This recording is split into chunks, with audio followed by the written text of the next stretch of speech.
Hello. आज हम start कर रहे हैं आरपीएससी का नॉन टेक्निकल वाला पोर्शन। और उसमें भी हम सबसे पहले स्टार्ट कर रहे हैं हम इंडियन कॉन्स्टिट्यूशन यानी इंडियन पॉलिटी। और इंडियन पॉलिटी के बाद हम इसमें देखेंगे राजस्थान पॉलिटी। और इसी तरह से हम आपका जो सारा पोर्शन है आपके आरपीएससी एएन का नॉन टेक्निकल का पार्ट वो पूरा करेंगे, क्योंकि आपका एग्ज़ाम 28 सितंबर को है। तो हम इसके अंदर ज़्यादा डीप में ना जाते हुए हम इसको केवल वही क्वेश्चन इसमें करेंगे जहाँ से कि एग्ज़ाम में क्वेश्चन आए हैं अब तक और आने की संभावना है। अभी मैं आपको जहाँ से पढ़ाऊँगा ये short notes point of view से है, यानी कि एग्जैक्टली जहाँ से क्वेश्चन में क्या डेटा आरपीएससी ज़्यादा फैक्ट पूछता है, तो हम उन्हीं को फैक्ट को साथ में कवर करते हुए कंसेप्ट को समझेंगे या आरपी पॉलिटी के बारे में जानेंगे कि भाई हमें पॉलिटी और कैसे हम इसको याद रख सकते हैं। तो हम उसी तरह से इसको पढ़ाएंगे ताकि कम समय में आप इसका मैक्सिमम सिलेबस है जो आप कवर कर सकें। तो आपके जैसे फर्स्ट इसका टॉपिक है इंडियन कॉन्स्टिट्यूशन। तो आज के हम टॉपिक में यही स्टार्ट करेंगे कि भी कॉन्स्टिट्यूशनल असेंबली की बात करेंगे। उसके बाद में हम इसके बात करेंगे भी सोर्स ऑफ इंडियन कॉन्स्टिट्यूशन क्या है। इसी तरीके से हम इसके बात करेंगे प्रियम्बल क्या है। उसके बाद हम बात करेंगे फीचर्स ऑफ इंडियन कॉन्स्टिट्यूशन क्या है, यानी एकीकृत फीचर क्या है, फेडरल फीचर क्या है, यूनिटरी फीचर वगैरह क्या है। इसी तरह से हम इसके जो अमेंडमेंट ये ए टू जेड जो भी आपके पॉइंट वाइज हम इसको एक एक टॉपिक को हम इसको कवर करेंगे सीक्वेंस वाइज। तो आज हम सबसे पहले हमारा टॉपिक स्टार्ट करते हैं इंडियन पॉलिटिक्स। तो इंडियन पॉलिटिक्स के सबसे पहले समझने से पहले हम ये समझते हैं कि भाई डेमोक्रेसी क्या होती है और डेमोक्रेसी के पार्ट क्या क्या क्या होते हैं। तो डेमोक्रेसी तो आप जानते हो लोकतंत्र, जनता का जनता के द्वारा जनता के लिए किया गया शासन। तो डेमोक्रेसी के अंदर होते हैं तीन मेन पार्ट होते हैं। एक होता है हमारा लेजिस्लेचर, एक होता है हमारा एग्जीक्यूटिव और तीसरा होता है हमारा जुडिशरी। जुडिशरी यानी न्यायपालिका, एग्जीक्यूटिव यानी हमारी कार्यपालिका जिनको हम चुनकर भेजते हैं जो हमारे लिए कार्य करते हैं। तो कार्यपालिका भी दो तरह की होती है, एक होती है परमानेंट, एक होती है टेम्पररी। परमानेंट होती है जिसको ब्यूरोक्रेसी या आप बोल सकते हो नौकरशाही यानी ऑल इंडिया सर्विसेज या स्टेट जो प्रशासनिक सेवा है वो, यानी एक तरह से हमारे होगी नौकरशाही। और दूसरा होती है टेम्परेरी, वो होती है मंत्रिपरिषद जिनको कि हमने चुनकर भेजा है। लेजिस्लेचर भी हमारे दो अलग अलग होती है, सेंटर और स्टेट की। सेंटर में हमारी संसद हो जाती है, स्टेट में हमारी विधानसभा या विधान मंडल हो जाती है। और न्यायपालिका ये हमारे, और इसका डेमोक्रेसी का जो चौथा पार्ट होता है जो कि हमारे संविधान में रिटर्न नहीं है वो है मीडिया। तो कई बार क्वेश्चन पूछ लिया जाता है कि भाई जो हमारा लोकतंत्र का जो चौथा हिस्सा कौन सा है, तो वो चौथा पार्ट भाग हमारा वो होता है मीडिया। अब अगर बात करें कि भाई डेमोक्रेसी जो किस पे बेस्ड होती है, डेमोक्रेसी बेस्ड होती है पावर, सेपरेशन ऑफ पावर पे। और ये जो कंसेप्ट दिया था ये एक जो फ्रेंच थिंकर था मोंटेस्क्यू, उसने दिया था कि भाई जो पावर का सेपरेशन होना चाहिए विधानमंडल, कार्यपालिका और न्यायपालिका तीनों के अंदर। लेकिन भारत के अंदर क्या है, संसदीय शासन व्यवस्था है, पार्लियामेंट्री सिस्टम ऑफ गवर्नेंस है। तो उसके अंदर हमारी जो एग्जीक्यूटिव है वो हमारे लेजिस्लेचर का ही पार्ट होती है, यानी जब जिनको हम चुन के भेजते हैं वही लोग हमारे लिए कानून का निर्माण करते हैं। और जुडिशरी हमारी यहाँ पे क्या है, अलग होती है। तो भारत के अंदर ड्यूल लेजिस्लेचर है, यानी स्टेट के अंदर अलग है, सेंटर में अलग है। सेंटर में संसद होगी, स्टेट में विधानसभा या विधानमंडल होगी। इसी तरह से ड्यूल एग्जीक्यूटिव हो गए यानी एमपी हो गए, एमएलए हो गए। इंटीग्रेटेड जुडिशरी यानी एकीकृत न्यायपालिका, यानी पूरे भारत में हमारा जो न्यायपालिका है वो एक ही है, सेंटर और स्टेट के अंदर डिवाइड नहीं है। और भारत के अंदर हमारा जो सबसे सुप्रीम है वो है कॉन्स्टिट्यूशन, यानी हमारा देश किससे चलता है, संविधान से चलता है। ठीक है। अब हम बात करें कि भाई स्टेट क्या होता है, यानी एक किसी चीज़ को अगर आपने बोला है कि स्टेट है तो स्टेट के क्या पार्ट्स हैं कि जो उसको स्टेट बनाते हैं, क्या उसके फंडामेंटल जो एलिमेंट है, क्या उसके मूलभूत तत्व है। तो किसी भी स्टेट को स्टेट कहने के लिए उसके चार फंडामेंटल मूल तत्व होने चाहिए जो हमारे संविधान में है। एक किसी भी स्टेट की एक टेरिटरी होनी चाहिए यानी सीमा होनी चाहिए, एक उसकी पॉपुलेशन यानी कुछ निश्चित जनसंख्या होनी चाहिए, एक उस पर निश्चित एक सरकार होनी चाहिए, और चौथा उसके जो है एक संप्रभुता होने चाहिए। यानी तो ये हमारे जो चार इसके स्टेट के फंडामेंटल एलिमेंट है। कौटिल्य ने भी अर्थशास्त्र के अंदर किसी भी राज्य के 7 अंग बताए हैं जिनको उसने नाम दिया है कि दुर्ग होना चाहिए किसी भी राज्य के पास, यानी एक राजधानी होनी चाहिए। दूसरा एक राजा होना चाहिए। तीसरा एक राजकोष यानी खजाना होना चाहिए। चौथी एक राज्य के पास सेना होनी चाहिए। पांचवा एक अमात्य यानी कि राज्य के पास में मंत्री होना चाहिए। छठा कि भाई राज्य के मित्र होने चाहिए। सातवां कि उसका एक निश्चित भूभाग यानी क्षेत्र होना चाहिए जिसके के ऊपर राजा अपना शासन कर सके। तो ये तो हमने पढ़ लिया कि भाई डेमोक्रेसी और स्टेट क्या होती है। अब हम बात करते हैं नेक्स्ट कॉन्स्टिट्यूशन असेंबली की। तो सबसे पहले यहाँ से बहुत बार क्वेश्चन पूछा गया है और जितने भी अपन चीज़ें पढ़ेंगे लगभग ये सारे के सारे क्वेश्चन के रूप में ही पूछे गए हैं। कई बार ऑप्शन में पूछे गए, कई बार डायरेक्टली क्वेश्चन पूछे गए।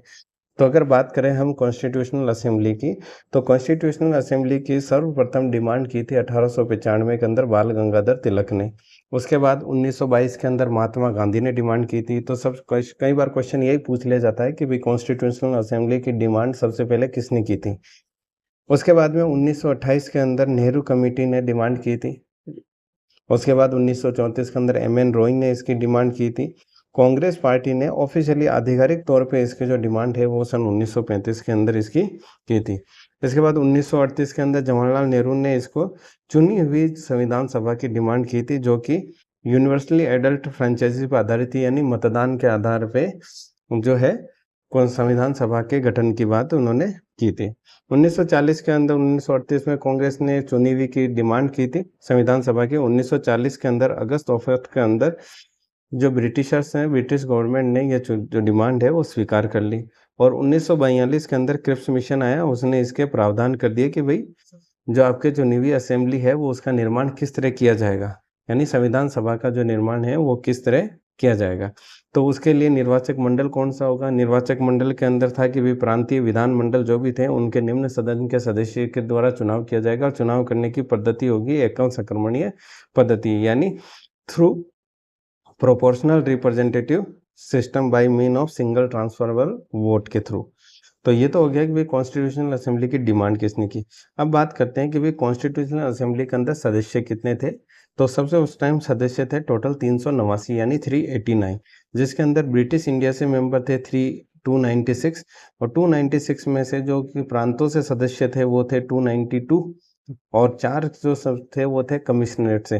तो उस टाइम 4 कमिश्नरेट, तो ये भी क्वेश्चन आ जाता है अपने आप में कि भाई उस टाइम 4 कमिश्नरेट कौन कौन से थे। तो एक तो था दिल्ली, एक था हमारा अजमेर, एक था बलूचिस्तान और एक था कुर्ग। और उस टाइम पे हमारे जो 93 वो थी क्या थी, रियासतें। तो इस प्रकार हमारे टोटल उस टाइम मेंबर कितने थे 389। तो एक मेंबर था वो कम से कम कितने 10 लाख पॉपुलेशन का जो क्या करता था, रिप्रेजेंटेटिव था। तो इलेक्शन इसी के आधार पर इलेक्शन कंडक्ट हुए जुलाई 1946 के अंदर। उसके अंदर जो ये भी पूछ लिया जाता है कांग्रेस को कितनी सीट मिली। तो जुलाई 1946 को जो चुनाव हुए तो उसके अंदर कांग्रेस को सीटें मिली 208, मुस्लिम लीग को मिली 73, अदर्स को मिली 15। तो टोटल हो गया 296 और प्रिंसली स्टेट यानी रियासतें थी हमारी 93। तो इस तरह से ये हो गया 389। अब यहाँ से कई बार क्वेश्चन पूछ लिया जाता है कि भाई जब पार्टीशन हो गया, पार्टीशन के बाद में 389 में से टोटल सीटें कितनी रह गई थी, 299 सीटें रह गई थी। तो 90 सीट हमारी क्या हो गई, कम हो गई। तो 299 में से जो इलेक्टेड मेंबर थे वो तो थे 229 और जो हमारे 70 मेंबर थे वो थे हमारे रियासतों से यानी प्रिंसली स्टेट से। तो उस टाइम हमारे जो 299 जो थे उनके अंदर फीमेल मेंबर, कई बार पूछ लिया जाता है कि भाई संविधान सभा के अंदर हमारे कितने फीमेल मेंबर थी। तो वो फीमेल मेंबर थी हमारी 15।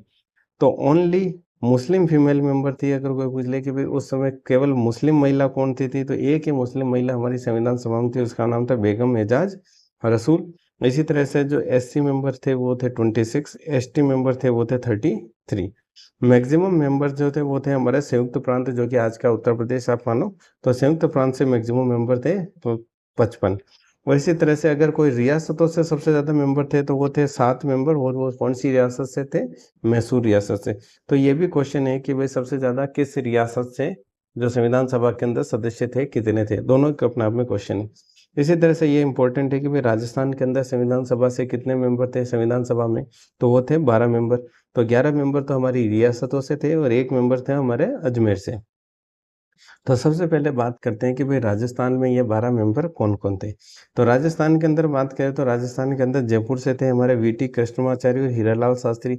ये जब हम आगे पढ़ेंगे प्रजामंडल राजस्थान के तो आप पाएंगे कि हीरालाल शास्त्री जो कि हमारे राजस्थान के ये जयपुर प्रजामंडल से जुड़े हुए व्यक्ति थे। ठीक है। इसी तरह से अगर उदयपुर की बात करेंगे, ये भी उदयपुर प्रजामंडल से दोनों जुड़े हुए एम एल वर्मा और बलवंत सिंह मेहता। अलवर से बात करें तो रामचंद्र उपाध्याय, भरतपुर से बात करें तो राज बहादुर, कोटा से बात करें तो दलेल सिंह, शाहपुरा से गोकुललाल असावा, खेतड़ी से सरदार सिंह, जसवंत सिंह बीकानेर से, जयनारायण व्यास जोधपुर से और मुकुट बिहारी लाल भार्गव अजमेर, जिसको कि उस समय मेरवाड़ा रीजन भी कहा जाता था। जब कॉन्स्टिट्यूशनल असेंबली के चुनाव हो गए तो चुनाव के बाद में जो इनकी फर्स्ट मीटिंग हुई संविधान सभा की, वो हुई थी 9 दिसंबर 1946 को। तो उसके अंदर केवल 207 मेंबर ने ही भाग लिया था। मुस्लिम लीग तथा देसी रियासतों ने उसके अंदर भाग नहीं लिया। ये भाग यहाँ पे क्यों नहीं लिया, ये हम पढ़ेंगे इसको इंडियन हिस्ट्री के अंदर। यहाँ पढ़ेंगे तो वो चीज़ बहुत लेंदी हो जाएगी, ठीक है। तो इस जब फर्स्ट मीटिंग हुई 9 दिसंबर 1946 को, तो इसके अंदर प्रथम ए स्थायी अध्यक्ष का चुनाव किया गया। तो प्रथम ए स्थायी अध्यक्ष बने थे हमारे सच्चिदानंद सिन्हा, और फर्स्ट जो हमारे ए स्थायी उप अध्यक्ष उप जो राष्ट्रपति बने थे वो थे हमारे फ्रैंक एंथोनी, ठीक है। अब हमारे अगर सेकंड मीटिंग हुई थी इसके 2 दिन बाद में, यानी कि 11 दिसंबर 1946 के अंदर, तो उसके अंदर हमें परमानेंट प्रेसिडेंट हमें मिल गए थे डॉक्टर राजेंद्र प्रसाद के रूप में, और हमारे वाइस प्रेसिडेंट बनाया गया था एच.सी. मुखर्जी को। और इसी मीटिंग के अंदर हमारे जो संविधान के सलाहकार हैं, ये पूछ लिया जाता है कि भाई हमारे संविधान के सलाहकार कौन थे, तो संविधान सलाहकार हमारे थे बी.एन. राव। ये भी अपने आप में एक क्वेश्चन है, बी.एन. राव यानी बेनेगल नरसिम्हा राव। और इसी के अंदर एक हमारे सेकंड एक और था वाइस प्रेसिडेंट, वो था हमारे राजस्थान से वी.टी. कृष्णमाचारी। तो ये वी.टी. में कृष्णमाचारी इसलिए ज़्यादा इंपॉर्टेंट है क्योंकि हमारे राजस्थान से है। फिर थर्ड मीटिंग हुई इसके बाद 2 दिन बाद में, यानी 13 दिसंबर 1946 को। तो उसके अंदर हमारे जो ऑब्जेक्टिव रेजोल्यूशन यानी कि उद्देश्य प्रस्ताव लाया गया, वो लाया 13 दिसंबर 1946 को, और ये लाया गया था भाई जवाहरलाल नेहरू के द्वारा। और ये था क्या, फॉर कॉन्स्टिट्यूशन मेकिंग ड्राफ्ट था, यानी कि कॉन्स्टिट्यूशन का ड्राफ्ट प्रारूप कैसा होगा, ये था हमारा ऑब्जेक्टिव रेजोल्यूशन। और ये ऑब्जेक्टिव रेजोल्यूशन पास हो गया था 22 जनवरी 1947 को। तो कॉन्स्टिट्यूशन को जो फॉर्मेशन स्टार्ट हुआ था 9 दिसंबर 1946 को, यानी हमारी जो संविधान सभा की पहली मीटिंग 9 दिसंबर 1946, और संविधान हमारा जो बन के तैयार हुआ था 26 नवंबर 1949 को। तो ये इसमें टोटल हमारे ये पूछ लिया जाता है भाई संविधान को बनने में कितना टाइम लगा, तो वो लगा हमारे टोटल 2 साल 11 महीने और 18 दिन, और टोटल इसके अंदर सेशन हुए थे संविधान सभा के, वो हुए थे 11। तो अब बात करते हैं भाई संविधान समितियां। ये भी पूछ लिया जाता है भाई कौन सी संविधान समिति किसके पास थी। तो सबसे पहले हम बात करें भाई यूनियन कॉन्स्टिट्यूशन कमेटी, यानी कि संघ संविधान समिति, वो थी जवाहरलाल नेहरू के पास में। इसी तरह से कि संघ शक्ति समिति, वो भी Jawaharlal Nehru union power committee, और स्टेट कमेटी जो थी वो भी थी जवाहरलाल नेहरू के पास में। तो यानी आप तीनों जवाहरलाल नेहरू के एक साथ याद रख सकते हो कि जवाहरलाल नेहरू जी के पास में एक संघ जो है, संघ संविधान समिति, संघ शक्ति समिति और राज्य समिति, तीनों किसके पास थी, जवाहरलाल नेहरू के पास में। इसी तरह से जो हमारे पटेल साहब हैं वल्लभ भाई पटेल, उनके पास थे प्रोविंशियल कॉन्स्टिट्यूशन कमेटी, यानी कि प्रांतीय संविधान समिति। ड्राफ्ट कमेटी के चेयरमैन थे हमारे doctor Bhimrao Ambedkar. Rules of procedure committee यानी नियम प्रक्रिया समिति के चेयरमैन थे राजेंद्र प्रसाद जी, डॉक्टर राजेंद्र प्रसाद। और जो सलाहकार समिति थी फंडामेंटल राइट पे, माइनॉरिटी यानी अल्पसंख्यक पे, ट्राइबल्स यानी आदिवासियों पे, तो वो थे हमारे पटेल साहब के पास में, वल्लभ भाई पटेल के पास में।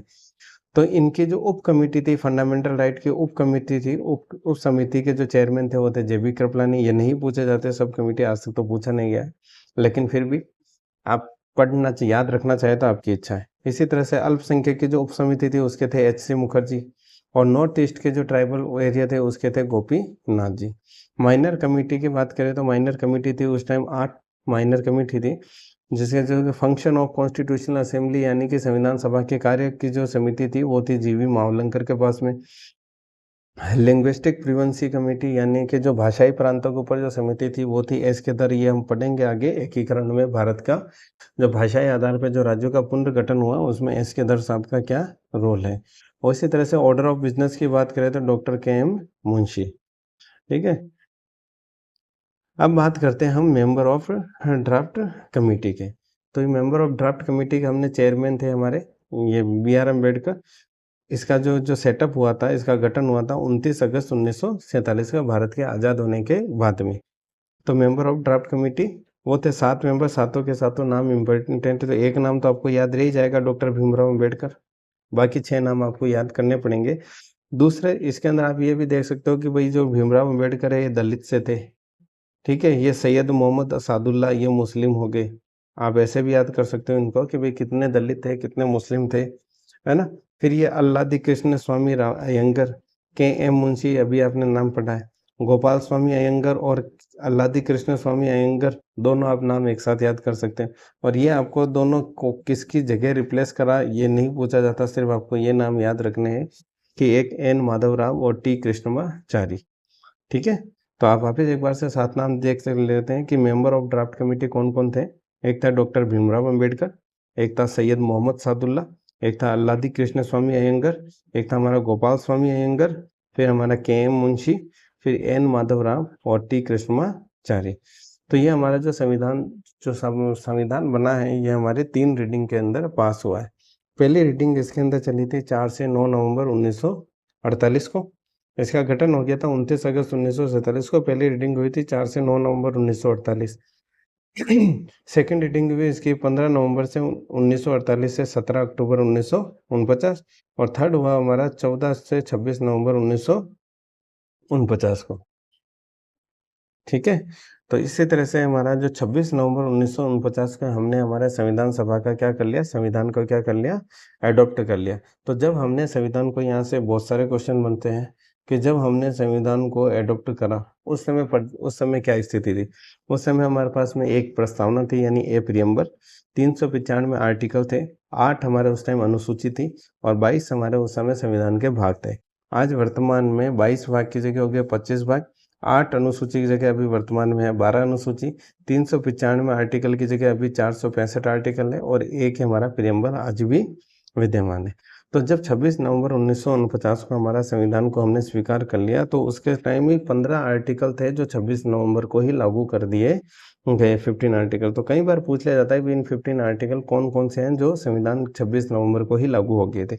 तो ये हो गए थे हमारे आर्टिकल 5 से लेकर 9, 5, 6, 7, 8, 9 की, जो कि सिटीजनशिप से यानी नागरिकता से संबंधित हमारे जो अनुच्छेद हैं।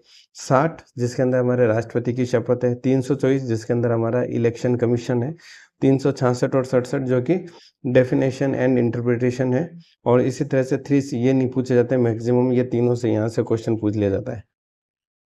इसके अलावा 379, 380 और 391 से 394 तक। ठीक है, जिस दिन हमारा ये 26 नवंबर 49 को जब हमारा ये संविधान लागू हो गया था पार्शियली, यानी 15 आर्टिकल हमारा उसी दिन लागू हो गया था। तो इस 26 नवंबर को हम जो है पूर्ण स्वराज दिवस के नाम से भी जानते हैं, क्योंकि इसी दिन हमारे रावी नदी के तट पर जो पंडित जवाहरलाल नेहरू ने जो झंडा फहराया था। और अभी 2015 से जो इसको है कॉन्स्टिट्यूशनल डे के नाम से यानी संविधान दिवस के नाम से भारत सरकार जो है इसको सेलिब्रेट कर रही है। 22 जुलाई को हमने जो है हमारा ये पूछ लिया जाता है कौन कौन सी डेट को हमने क्या क्या जो है स्वीकार किया। जैसे कि भाई ये हो गया हमारा 26 नवंबर 1949 को हमारा संविधान बना। इसी तरह से 22 जुलाई 1947 को हमने जो है नेशनल फ्लैग को जो है अडॉप्ट कर लिया। 24 जनवरी 1950 को संविधान सभा की हमारी क्या थी, अंतिम बैठक। इस अंतिम बैठक के अंदर हमने राष्ट्रगान, राष्ट्रगीत और राष्ट्रपति तीनों को हमने क्या इनको स्वीकार किया। और जो हमारे संविधान सभा की अंतिम बैठक के अंदर हमारे संविधान पर साइन हुए तो वो टोटल 284 मेंबर के संविधान के ऊपर साइन हुए थे। तो एक क्वेश्चन ये पूछ लिया जाए भाई संविधान के जो कैलीग्राफर कौन था हमारा। तो कैलीग्राफर की बात करें तो कैलीग्राफर ऑफ इंडियन कॉन्स्टिट्यूशन वो थे इंग्लिश के अंदर तो था प्रेम बिहारी रायजादा। बहुत बार क्वेश्चन पूछा था कि अभी भारत के संविधान के कैलीग्राफर कौन है। तो भारत के संविधान के कैलीग्राफर हैं इंग्लिश माध्यम के हैं प्रेम बिहारी रायजादा। और हिंदी माध्यम के बहुत कम पूछा गया है, लेकिन आप याद रख सकते हो कि हिंदी के जो कैलीग्राफर हैं हमारे वो थे वसंत कृष्ण वैद्य। ठीक है, अब पूछ लिया भाई सील क्या है हमारे कॉन्स्टिट्यूशनल असेंबली की। जो सील हमारे कॉन्स्टिट्यूशनल असेंबली की है वो है एलिफेंट। ठीक है, और बी एन राव ये हमने बता दिया मैंने कि भाई ये हमारे क्या थे, कॉन्स्टिट्यूशनल एडवाइजर। 15 अगस्त 1947 को जिस दिन भारत आज़ाद हुआ उस दिन हमारा जो भी कैबिनेट मिशन था, कैबिनेट मिशन की जो रिकमेंडेशन थी वो हमारे ऊपर बाध्यकारी नहीं थी। तो हमारे संविधान सभा ने जो है 2 रोल प्ले किए एक तरह से। एक रोल था कि भाई एक जो हमारा अंतरिम संसद के रूप में काम करना, और दूसरा था हमारा संविधान निर्माण निकाय के रूप में। जब ये संविधान निर्माण निकाय के रूप में काम करती है, तब हमारे इसके अध्यक्ष थे डॉक्टर, जब हमारे प्रेसिडेंट कौन थे, डॉक्टर राजेंद्र प्रसाद, जब संविधान सभा के रूप में काम करें। और जब ये केंद्रीय विधायिका के रूप में काम कर रही थी, तब हमारे उसके प्रेसिडेंट थे जीवी महावलंकर। तो ये क्वेश्चन बहुत बार पूछा गया हुआ है कि भाई केंद्रीय विधायिका के रूप में जब अंतरिम संसद के रूप में काम चल रहा था, तो हमारे प्रेसिडेंट कौन थे, तो वो थे हमारे जीवी महावलंकर। तो ये तो हो गया कि हमारा कॉन्स्टिट्यूशनल असेंबली, और इसमें से जो इम्पोर्टेंट क्वेश्चन क्या क्या पूछे जाते हैं, मैं एक बार आपको वापस रिवाइज करवा देता हूँ। सबसे पहले कि भाई कॉन्स्टिट्यूशनल की डिमांड सबसे पहले किसने की, तो जैसे हमारे तिलक थे, महात्मा गांधी ने कब की, कांग्रेस ने ऑफिशियली डिमांड इसकी कब की, फिर इसको अगस्त ऑफर क्या था, क्रिप्स मिशन ने इसके अंदर क्या हुआ, फिर टोटल रियासतों से कितने रियासतें इसके अंदर शामिल हुई, कितने किसको वोट मिले, मुस्लिम महिला कौन थी, राजस्थान के किस रियासत से कौन कौन से लोग इसके अंदर जो शामिल हुए, बी आर अम्बेडकर की जो ये थी प्रारूप समिति, उसके 7 मेंबर है, 7 मेंबर के नाम आपको याद इसके अंदर होने चाहिए। फिर भारत के अंदर कि भाई 24 जनवरी 1950 को संविधान सभा की अंतिम बैठक में क्या क्या स्वीकार किया गया, कितने लोगों ने इसमें साइन किए गए, 26 नवंबर को दिन क्यों मनाया जाता है, तो कौन कौन से आर्टिकल 26 नवंबर को ही दिन लागू हो गए थे। तो ये जो इम्पोर्टेंट क्वेश्चन यहाँ से बनते हैं। अब हम बात करते हैं कि भाई सोर्स ऑफ इंडियन कॉन्स्टिट्यूशन क्या है, और हम बात करेंगे प्रियम्बल की।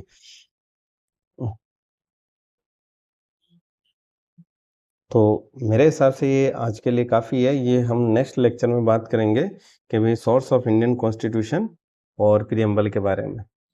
ठीक है, ओके, मिलते हैं नेक्स्ट लेक्चर में।